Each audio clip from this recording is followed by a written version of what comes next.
welcome back. I have been asked to talk about drama schools today. I have auditioned for a lot of drama schools and eventually one let me in. So this video is my top 10 tips for drama school auditions. Some of them are just good sense, some of them are kind of things that you might not know, and most of them fall into the category of tips to help you reduce your stress on audition days. Auditions are always going to be stressful, so anything you can do to alleviate some of that stress is going to be a good thing. Tip number 1, do your research. There are loads of different drama schools who all specialise in different things. Have a good Google, go to open days if you can, just like you would with a university. Find out which drama schools seem like good ones for you. Obviously you're never going to know until you're really there, but you can find out which schools are more appropriate for you. For example, if you're more of a dancer, you might want to go towards Lane or Bird or Erdang, okay? If you're more of an actor, you might want to be looking more at Mountview or RADA or Central. My first year of auditions, I didn't really know that there were lots of drama schools. I just went to the ones that I'd heard of, which included Italia Conti and Lane. So, I mean, as I've just mentioned, Lane is a very dancey school. Italia Conti is very dancey too. I'm not a dancer. I can dance, but I'm not a dancer. At the point when I did this audition, I was like 16, going straight out of school. I had like my grade 5 ballet, maybe my grade 2 tap. And I went into a room filled with people who were grade 8 at every style of dance in existence.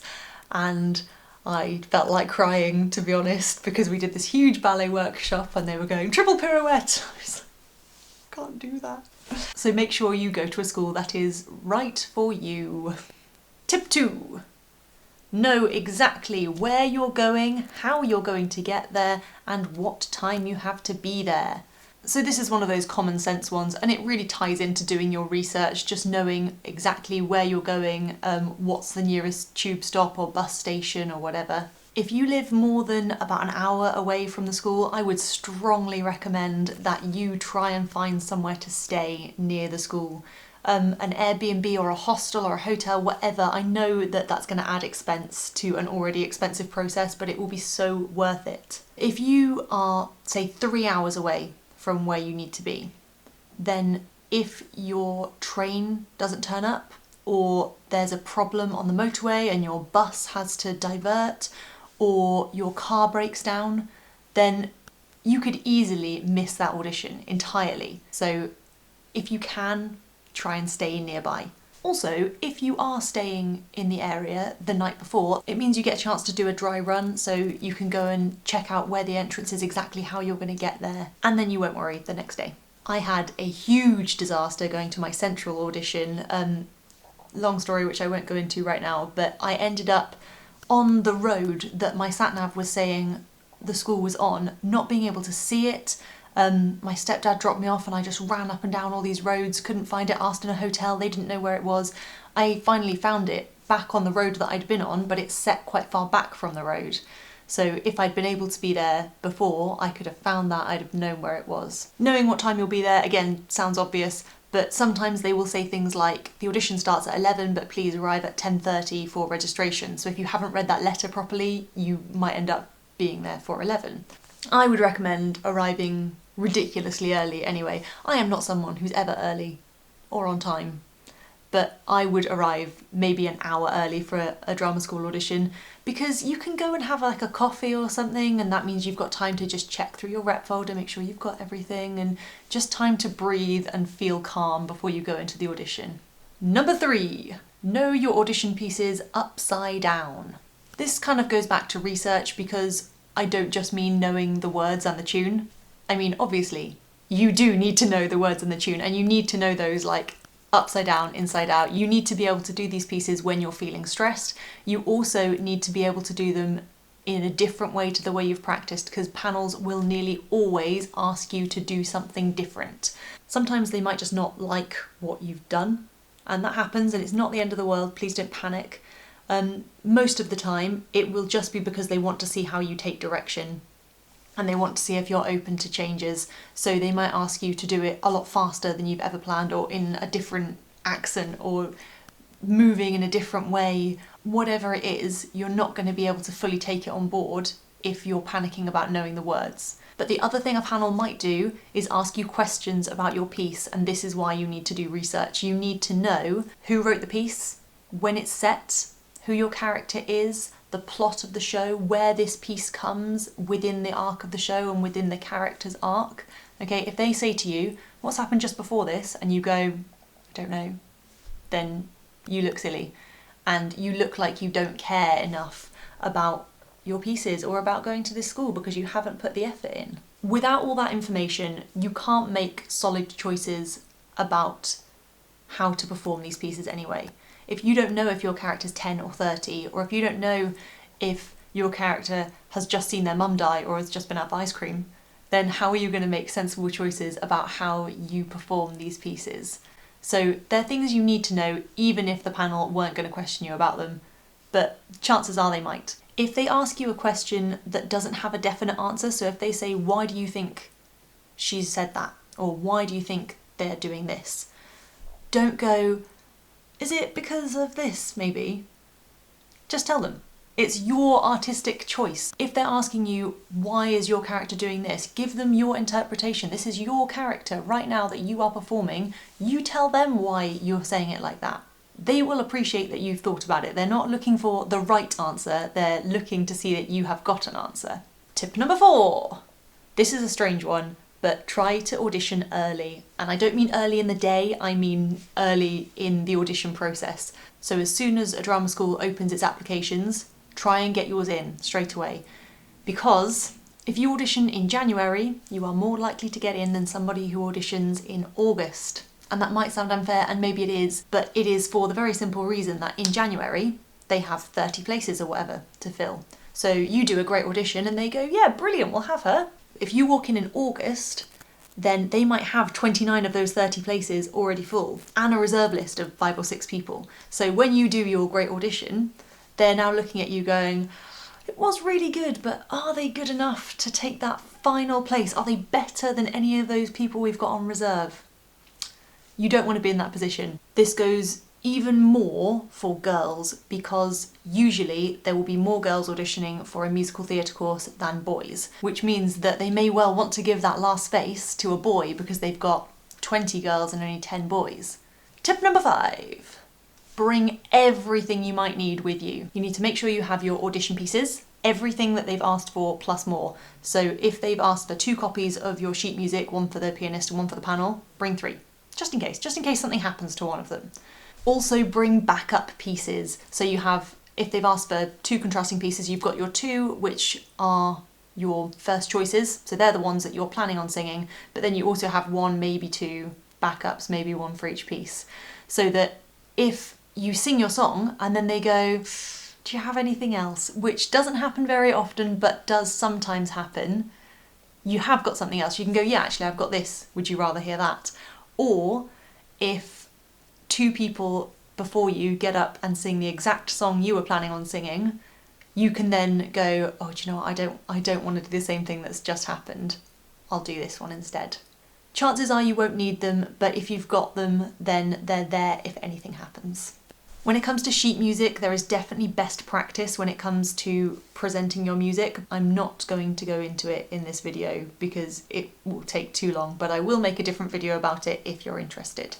So you also need any clothes you've been asked to bring. Usually you'll be told to bring dance clothes and something to change into. If you're going to a particularly dancey school, they might ask you for like a ballet leotard or something, and you need any shoes that they've asked for. So again, a dancey school might say, please bring jazz shoes and ballet shoes. For non-dancey schools, they'll probably just say something you can move in. So if you don't own any dance shoes, just wear trainers, it'll be fine. I always used to bring my ballet shoes and my jazz trainers, and then that way I could make a decision when I was there based on what kind of dance we were doing. Other things you might be asked for, a headshot, a CV, a sample of your written work, maybe, or proof of your grades. That could be like your GCSEs or A-levels, or it could be like your dance grades or music grades or whatever. If they want these things, they will ask for them. You don't need to bring them just in case. If you've been asked to prepare a solo dance, which you probably will if you're going to a more dancey school, you need to bring your music, and I would strongly suggest that you bring it in 2 formats just in case. So have it on your phone or something so you can just plug it into a system, and also bring a CD just in case. Last thing to bring is water and snacks. Bring a big bottle of water, maybe 2. You probably will have a chance to fill your water bottle up, but don't rely on it. Bring enough water to keep you going through the whole audition. Remember, if you're dancing and singing and acting, you need to make sure you are hydrated because you're going to be using your voice a lot and you're going to be sweating a lot, okay? Make sure you're hydrated.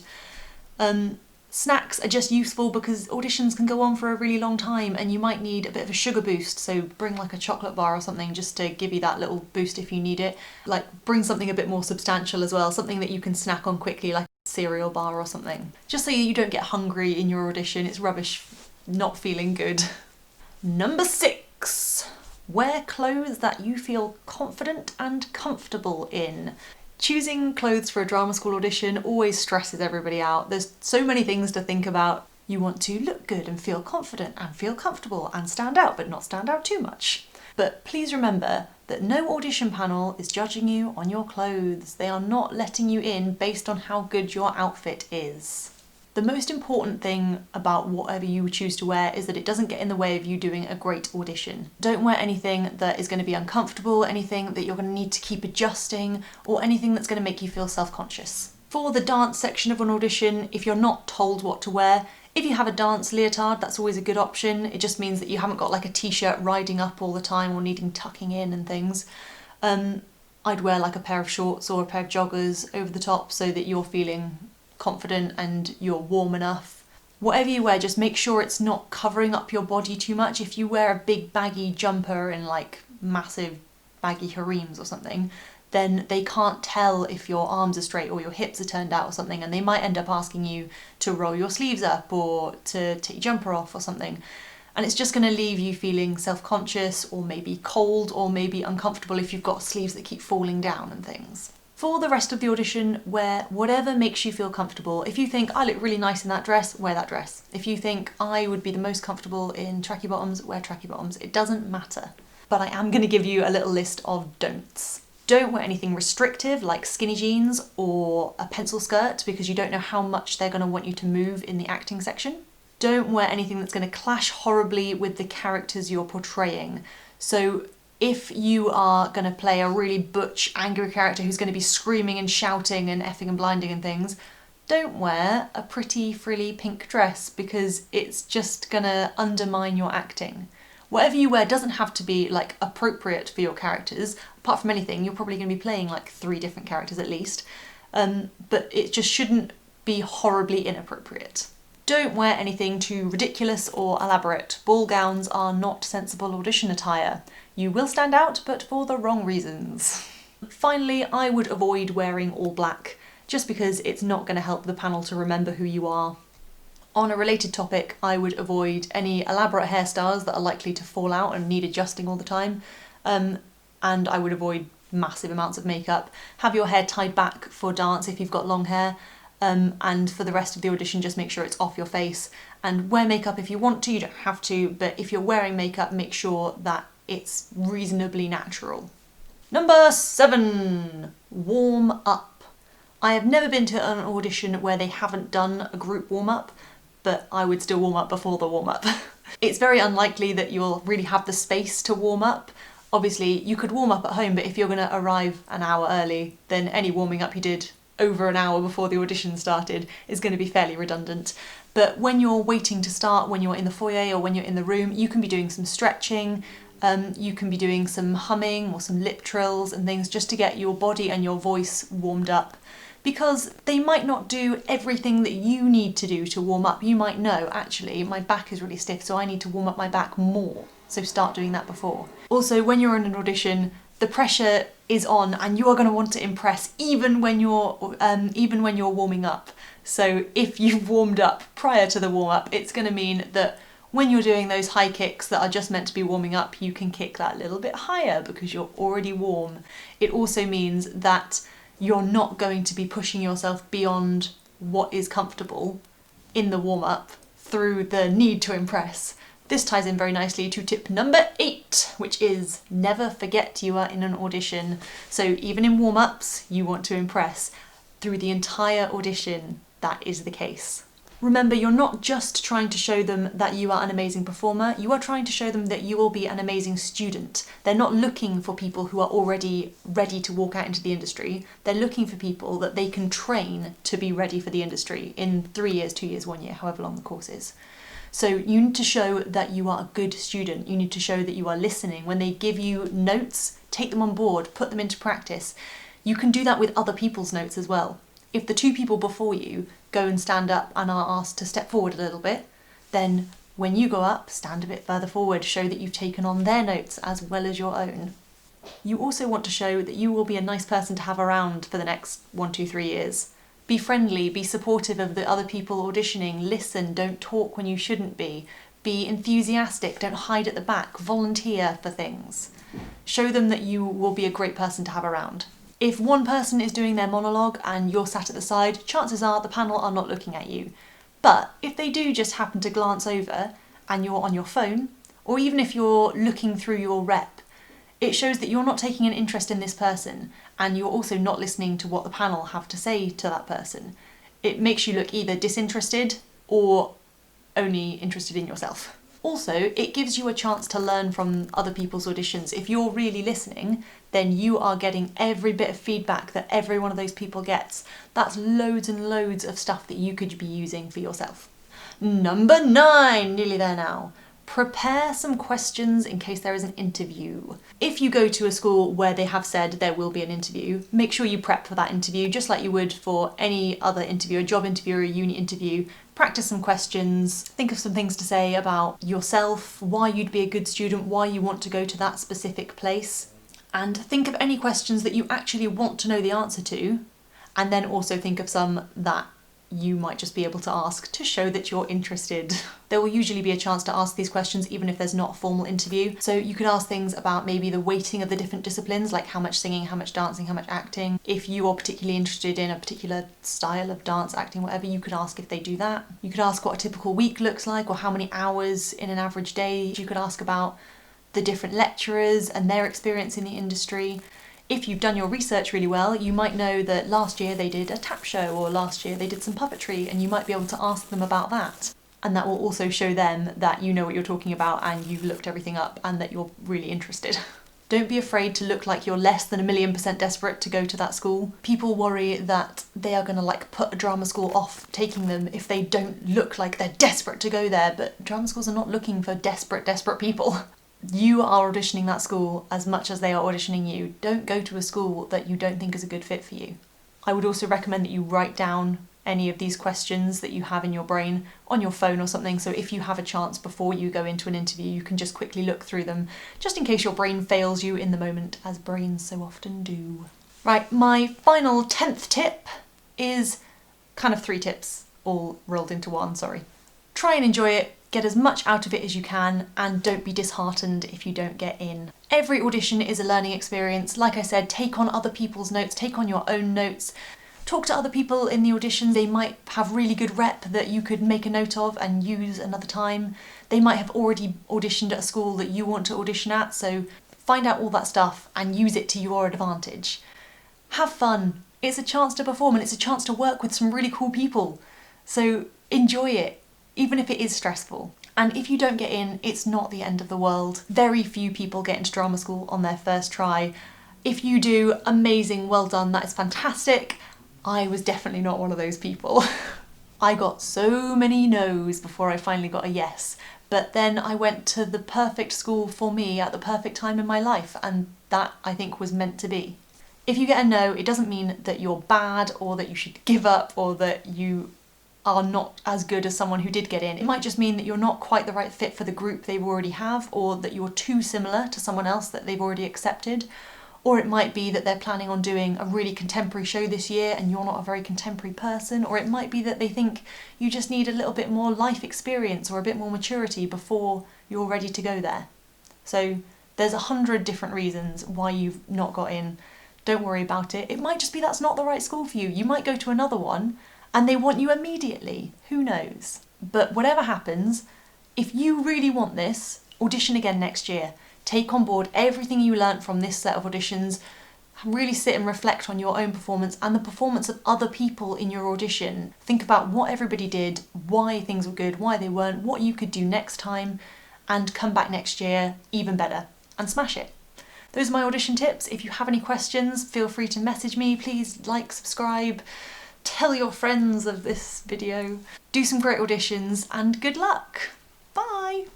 I have the honor to be your obedient servant, C.Ham.